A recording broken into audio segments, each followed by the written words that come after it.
ओम शांति। परम आदरणीय दादी प्रकाश मणि जी की 13वीं पुण्यतिथि पर दिल से शत शत कोटि कोटि प्रणाम। इस आत्मा का सौभाग्य रहा बड़ी दादी के साथ बहुत पालना लेने का। पिछले 26 वर्षों से मधुबन में बाबा के घर में रहने का सौभाग्य, सेवा करने का सौभाग्य मिला। दादी आंगन में ही बैठती थी और हमें बहुत आसानी से दादी से मिलने का मौका मिलता था। क्योंकि हम कलाकार थे और पहली बार जब कॉन्फ्रेंस हुई थी आर्ट एंड कल्चर विंग की, तो बम्बई से कुछ बड़े कलाकारों को लेकर आए थे और उसी कॉन्फ्रेंस के एक दिन कवि सम्मेलन भी था। और चूँकि हम कुछ कविता और शायरी भी लिखते थे, तो हमें सौभाग्य मिला उस कवि सम्मेलन में पार्टिसिपेट करने का। चूँकि हमारा नंबर काफ़ी बाद में आया, मन में संकल्प भी चल रहा था। चूँकि पहली बार मधुबन आए थे और वाइट साड़ी में थे और लौकिक बहुत कवि आए थे, उन लोगों को चांस दिया जा रहा था, लेकिन हमें बहुत देर बाद दिया गया। तो मन में संकल्प चल रहा था, बाबा ये सब तो आपको नहीं जानते और इन सबको बुला रहे हैं, और किसी किसी को तो दूसरी बार भी नाम ले लिया गया था कविता पढ़ने का, लेकिन हमें नहीं बुलाया गया था। खैर, मन में थोड़ा सा दुविधा भी हो रही थी, बाबा से थोड़ी मीठी मीठी नोकझोंक भी हो रही थी कि अगर अब हमें नहीं बुलाया इस कवि के बाद तो हम उठ के चले जाएंगे। क्योंकि नए थे, ज्ञान में थोड़ा देहाभिमान भी था। लेकिन बाबा जानी जाननहार, जैसे ही उस कवि की कविता पूरी हुई तो अनाउंसमेंट हुआ कि अब बॉम्बे से आई प्रभा मिश्रा अपनी कविता रखेगी। तो हमने मन ही मन बाबा से कहा, आपको आंखें दिखाए सिवाय कोई काम नहीं होता।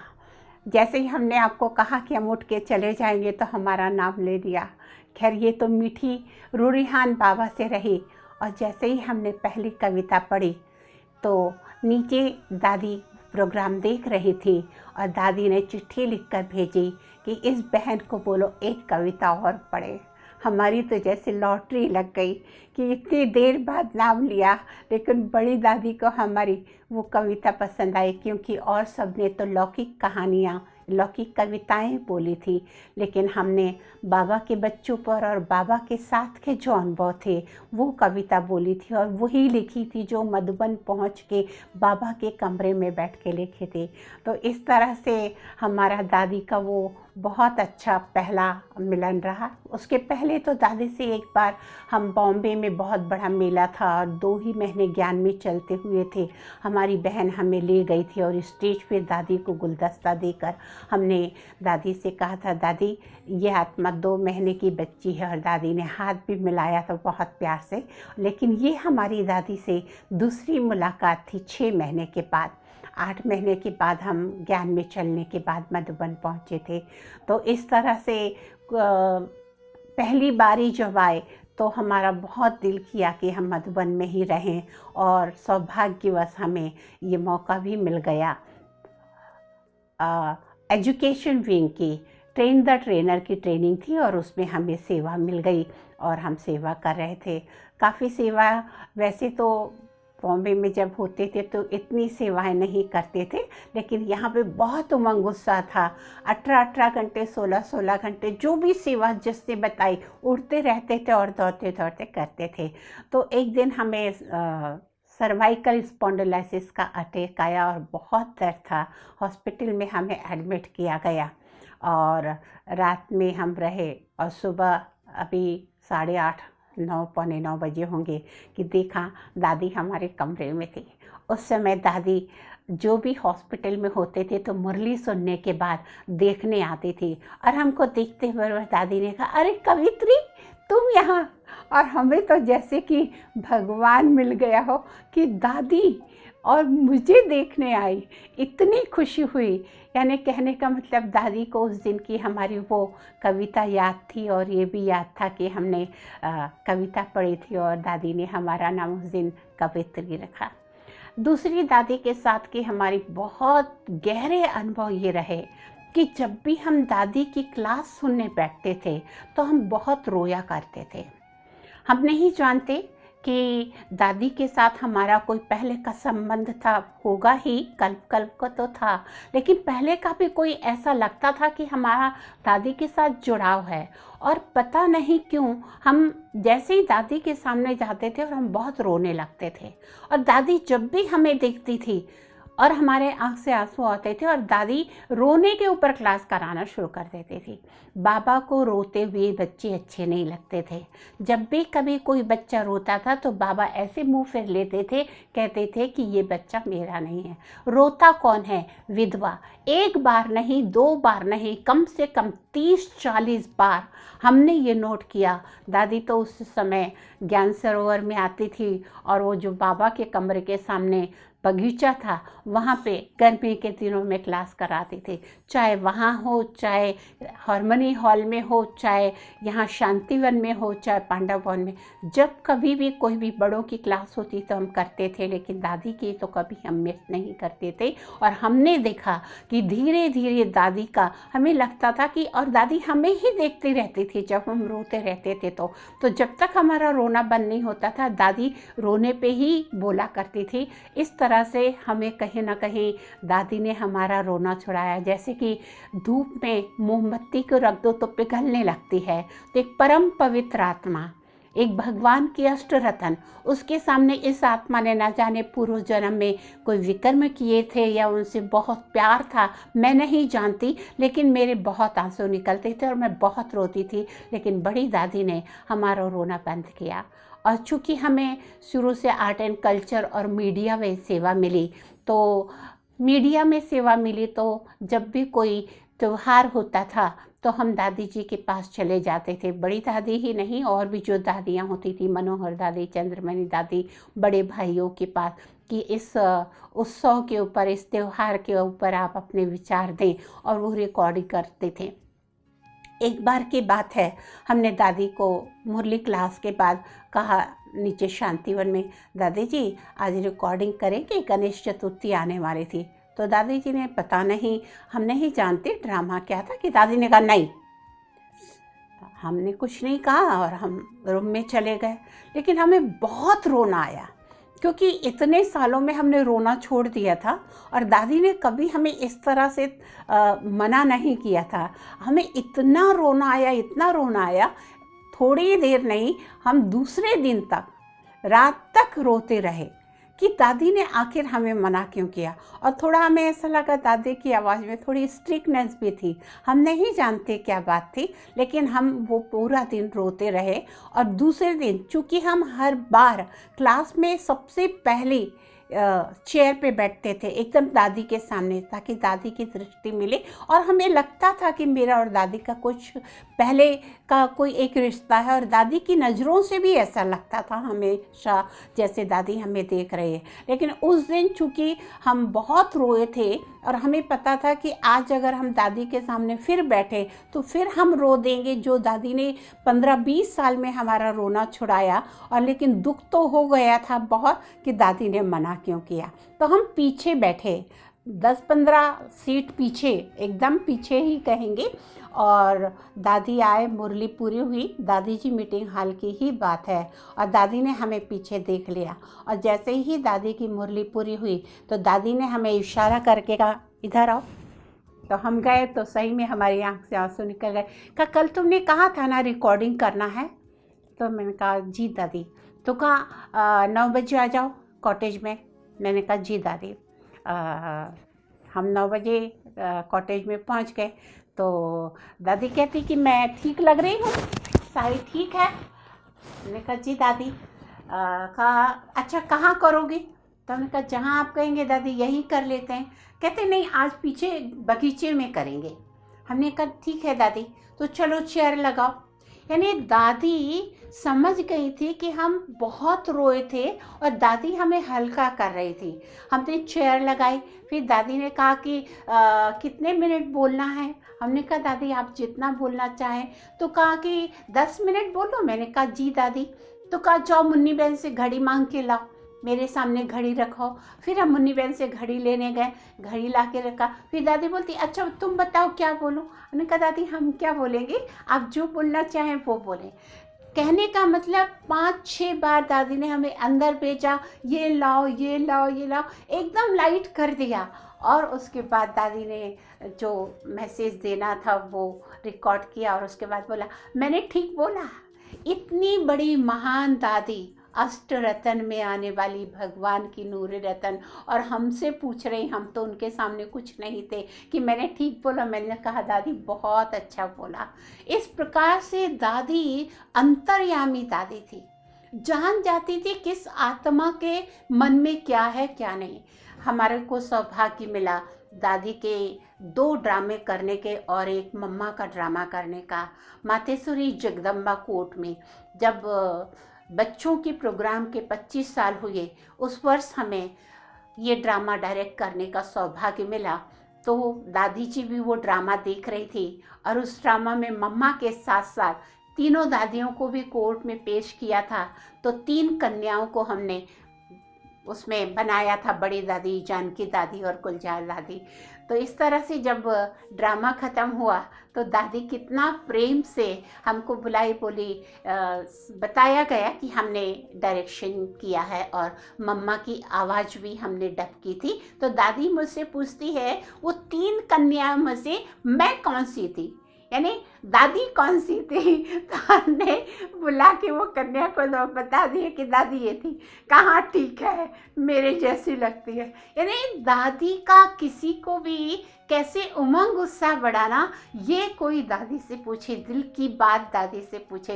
यानी इस तरह दादी हर चीज़ को अप्रिशिएट करती थी, हर एक की विशेषता देखती थी। और उसके बाद तो फिर हम ये अतिशयोक्ति नहीं होगी कह के कि कविता तो लिखते ही थे, लेकिन फिर हमें जो भी प्रोग्राम होते थे कल्चरल प्रोग्राम, तो वो कोऑर्डिनेट करने का मौका मिला। और हमने शायरी का एक नया यहाँ से शुरुआत की। यानी बहुत कम लोग, मनोरमा दीदी सिर्फ एक बहुत अच्छी स्पीकर और बहुत अच्छी मुझे लगती थी मेरे आने के पहले, लेकिन फिर हमें लगा कि हमने शायरी का दौर शुरू किया। और उसके बाद तो बहुत सालों तक कल्चरल प्रोग्राम किए और दादी बहुत प्यार से आती थी, सुनती थी। उसके बाद दादी जी विदेश गई और विदेश से लौट रही थी तो मुन्नी बहन जी का फ़ोन आया और कहा कि उसको प्रभा को बोलो कि दादी लौट के आ रही हैं। तो उस पर हमने दादी के ऊपर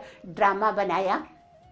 दादी जो लौट के आई तो वो हमने ड्रामा किया, तब दादी को बहुत पसंद आया। और लास्ट में कव्वाली भी थी, तो दादी जी ने हमें पास बुलाया, अपने गले में जो हार था वो हमारे गले में डाला और कहा कि बहुत अच्छा किया।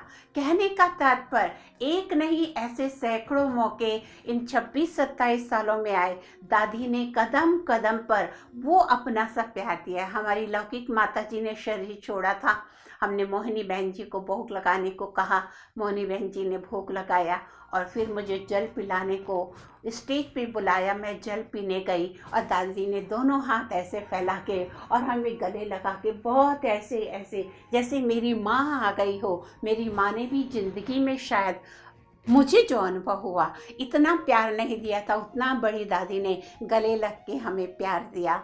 ऐसे ही दादी का जन्मदिन था, तो दादी का जन्मदिन पे हमने दीपावली पे मनाया जाता था, तो हमने वसुधा खुश एक ड्रामा किया था। उनका नाम पहले रामा था, फिर और किसी का नाम रामा था तो दादी का नाम रमा रख दिया गया। फिर दादी का नाम प्रकाशमणि रखा गया, फिर दादी का नाम कुमार का रखा गया। फिर दादी को बाबा बड़े प्यार से मुन्नी माँ कहते थे। इस तरह से दादी के 5 नाम हमने बताए और दादी की पूरी जीवन कहानी बताई।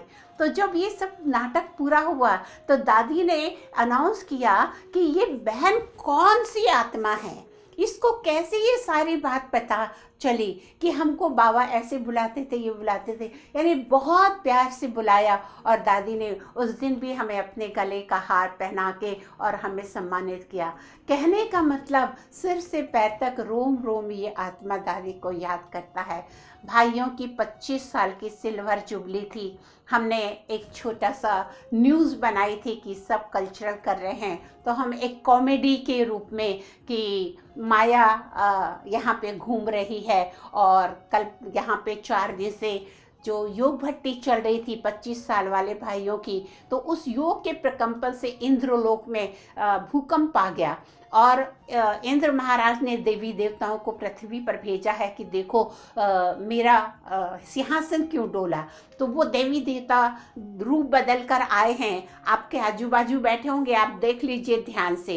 ऐसे करके और आगे ये भी कहा था कि माया भी आई है देखने के लिए, क्योंकि उसको चक्कर आ रहे हैं 3-4 दिन से, और वो ये देखने आई कि मुझे चक्कर क्यों आ रहे। और जब उसे पता चला कि इतने सारे योगी आत्माएं 25 साल से जो बाबा के हैं वो योग कर रहे हैं, तो माया ने कहा अब मेरी दाल यहाँ नहीं गलेगी, और माया ने कल रात को अरावली पर्वत से सुसाइड कर लिया। अभी तक उसकी डेड बॉडी नहीं मिली है, लेकिन अभी तक उसकी तलाश जारी है। अगर आपको किसी को उसकी डेड बॉडी मिले तो 000 पर फ़ोन करें। इस तरह से काफ़ी लंबी न्यूज़ पड़ी थी, बहुत लोगों का मनोरंजन हुआ था, बहुत दादी को भी बहुत पसंद आया। और जब पूरा हुआ तो दादी ने हमसे पीछे बुलाया और कहा कि ये जो तुमने किया ना वो मुझे टाइप करके देना। मैंने कहा जी दादी, लेकिन एक बात बोलूं? मैंने कहा जी दादी बोलिए। तो कहा एक बात करना, जो तुमने लिखा था ना माया ने सुसाइड कर लिया, वो मत लिखना,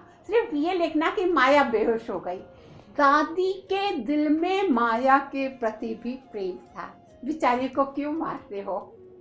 मैंने कहने का मतलब दादी कितनी कितनी बेहद का दिल रखती थी, कितना बड़ा दिल था। और इस प्रकार से कदम कदम पे दादी की हम पालना लेते रहे। 2007 में हमारा लंदन जाना हो रहा था, तो हम चाहते थे कि उस समय दादी की तबीयत थोड़ी नरम गरम रहती थी। उसके 2-3 महीने पहले मुन्नी बहन ने हम बहनों को बुलाया था कि दादी बहुत दिन से हंसी नहीं, क्योंकि दादी की बहुत उन्हें फिक्र रहती थी। हम बहनों को फ्रूट सलाद खिलाने के लिए बुलाया। तब हम सबसे कहा कि कुछ ऐसी बात करो दादी से जिससे दादी हंस सके। तो उस समय हमने दादी को एक छोटा सा जोक सुनाया था और वो दादी उस पर हंसी भी थी। और काफ़ी लंबे समय तक उस बात को दादी क्लास में सिर्फ वरदान सुनाने आती थी, क्योंकि तबीयत ठीक नहीं थी। तो दादी क्लास के बाद वो शब्द कहती थी आहा, क्योंकि वो जोक ऐसा था। तो वो काफ़ी समय तक दादी का चलता रहा। उसके बाद मुन्नी बहन ने कहा कि दादी कॉटेज के सामने ही हम स्टेज लगा देते हैं, यहाँ पे प्रभा तुम 1 हफ्ते तक रोज कल्चरल प्रोग्राम कराओ। और उस समय बीके कॉलोनी के बहुत बच्चे छोटे छोटे थे, और हम चूँकि मीडिया में थे तो उनके साथ शूटिंग भी करते थे, ड्रामा भी करते थे। तो उन बच्चों का डांस ड्रामा करके रोज दादी अपने कॉटेज से बैठ के वो पर्दे हटा दिए जाते थे और वो स्टेज पे होते थे। इस तरह से हुआ। और फिर जब हमारा विदेश जाने का जानकी दादी ने बनाया प्रोग्राम, तो हम बड़ी दादी से छुट्टी लेने के लिए गए। तो उस समय बड़े भाइयों की भट्टी हुई थी, और सभी भाई, यही जून जुलाई का महीना था, और सभी भाई चूँकि उसके बाद राखी आने वाली थी, तो बड़े बड़े भाई दादी के लिए जैसे कि सोने की राखी भावना से लेके आते हैं, तो आए राखी बांध रहे थे। हम काफ़ी देर रुके रहे, और जब सभी भाई राखी बांध के चले गए तो दादी से मुन्नी बहन जी ने कहा कि दादी ये प्रभा लंदन जा रही है, आपसे छुट्टी मांगने आई। इसके पहले जितनों ने भी राखी बांधी थी, राखी बांध रहे थे और दादी ऐसे करके बैठे थे। और जैसे ही मुन्नी बहन ने कहा कि ये प्रभा आई है और लंदन जा रही, आपसे छुट्टी मांगने आए, तो दादी ऐसे थे और एकदम से ऐसे देखा और बड़ी आंख करके ऐसे करते कि जैसे कह रही हो क्या बात है, मजा आ गया ना।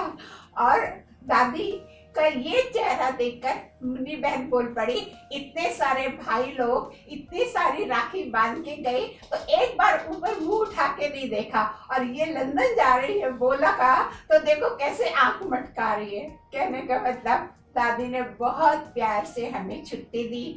हम लंदन गए।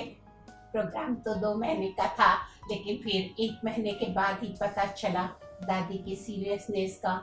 और जैसे ही पता चला तो मेरी आंखों से तो गंगा जमुना बहने लगी, क्योंकि हम बहुत बहुत दादी के ऊपर आधारित रहते थे। और उसी समय हम पीछे के दरवाजे से, जो दादी के किचन से दादी के वहाँ पर गए, तो वहाँ पर दादी कॉटेज के कुछ भाई थे और डॉक्टर सतीश गुप्ता जी दादी के पास खड़े थे। और हमने जैसे ही दादी को देखा तो हम बहुत रोने लगे। और हमने दादी को कहा, दादी देखिए, आपसे हम छुट्टी लेके गए थे, हम आपसे मिलने आ गए। दादी आप सुन रहे हो ना, हम आ गए दादी, हम आ गए। जबकि दादी 2-3 दिन से बिल्कुल शांत से थी, लेकिन उस समय दादी के शरीर में थोड़ी हिलजुल हुई और तब हमें बहुत जोर का रोना आया। तो हम बहुत रोने लगे। तो सब ने कहा कि नहीं, ऐसे रोइए नहीं, आप जाओ आराम करो। और उसके बाद फिर शाम को हम आए, दूसरे दिन सुबह आए, दूसरे दिन दोपहर को गए, फिर दूसरे दिन, यानी लंदन से लौटने के बाद हम 6 बार दादी को दिन में 3-3 बार वही पीछे से जाते थे, देखते थे। दादी ओम शांति दादी के तो बाबा की गोद में ही थी। और इस तरह से 3-4 दिन के बाद दादी जी अव्यक्त हो गई। और उसके बाद तो सभी जानते हैं। तो इस तरह से एक दैदीप्यमान सितारे ने इस दुनिया को अलविदा कहा। ऐसी महान आत्मा को मैं अपने दिल से कोटि कोटि प्रणाम करती हूँ, बहुत बहुत नमन करती हूँ। दादी, आज भी आप हमारे साथ हैं, ऐसा नहीं लगता कि आप गई। और सही में दादी के दिन हमारे आंसू नहीं रुक पाते।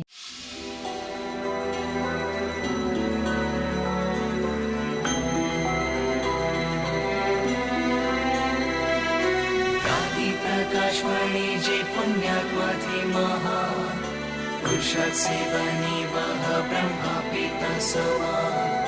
दादी प्रकाशमणि जे पुण्यात्मा थी महान, पुरुषार्थ से बनी वह ब्रह्मा पिता समान।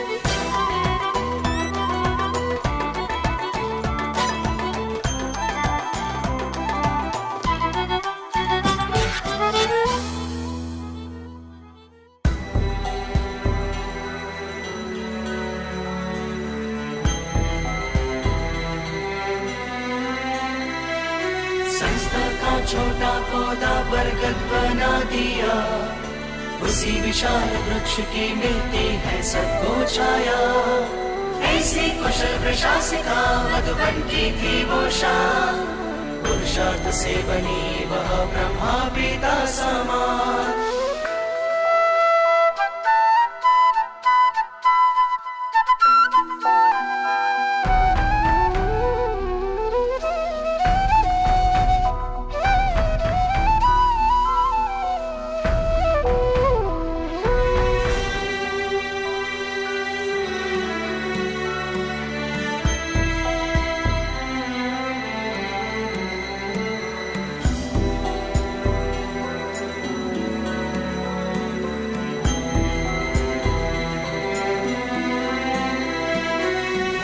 मीठी सी वाणी और स्नेह ममता द्वारा हम बच्चों को मिला था प्रेम रूहानी प्यारा।